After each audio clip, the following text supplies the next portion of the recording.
A vida e a morte. Perguntas 68 a 70. Qual a causa da morte nos seres orgânicos? Esgotamento dos órgãos. Poder-se-ia comparar a morte à cessação do movimento numa máquina desorganizada? Sim, se a máquina não está bem montada, a mola se parte. Se o corpo está enfermo, a vida se extingue. Por que uma lesão do coração, mais do que a de quaisquer outros órgãos, causa morte? O coração é uma máquina de vida, mas não é o único órgão cuja lesão ocasiona a morte.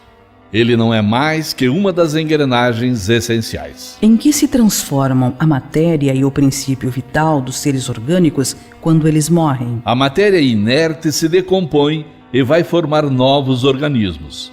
O princípio vital retorna à massa.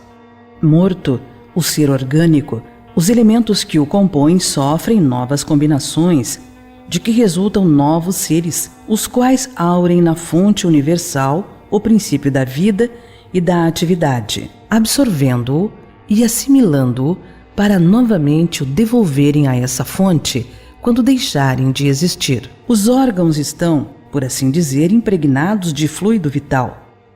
Esse fluido dá a todas as partes do organismo uma atividade que opera a cicatrização de certas lesões e restabelece as funções momentaneamente suspensas. Mas quando os elementos essenciais ao funcionamento dos órgãos estão destruídos ou muito profundamente alterados, o fluido vital é impotente para lhes transmitir o movimento da vida e o ser morre. Os órgãos reagem necessariamente uns sobre os outros. É da harmonia do conjunto que resulta a sua ação recíproca.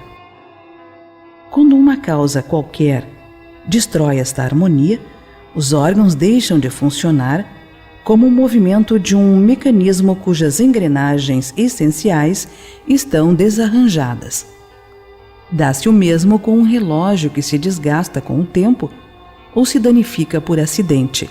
A força motriz é impotente para fazê-lo funcionar.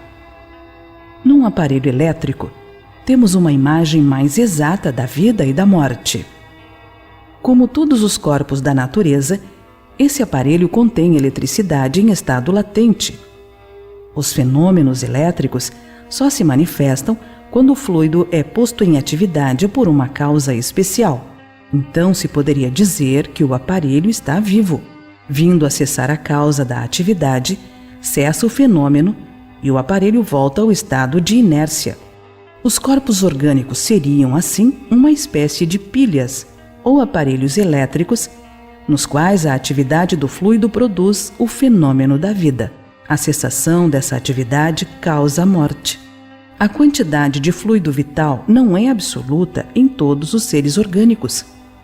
Varia segundo as espécies e não é constante no mesmo indivíduo, nem nos demais indivíduos da mesma espécie. Há os que estão, a bem dizer, saturados de fluido vital, enquanto outros o possuem apenas em quantidade suficiente. Daí para alguns, vida mais ativa, mais tenaz e, de certo modo, superabundante. A quantidade de fluido vital se esgota. Pode tornar-se insuficiente para a manutenção da vida, se não se renovar pela absorção e assimilação das substâncias que o contêm. O fluido vital se transmite de um indivíduo a outro. Aquele que o tiver em maior quantidade pode dá-lo a quem o tenha de menos e, em certos casos, prolongar a vida prestes a extinguir-se.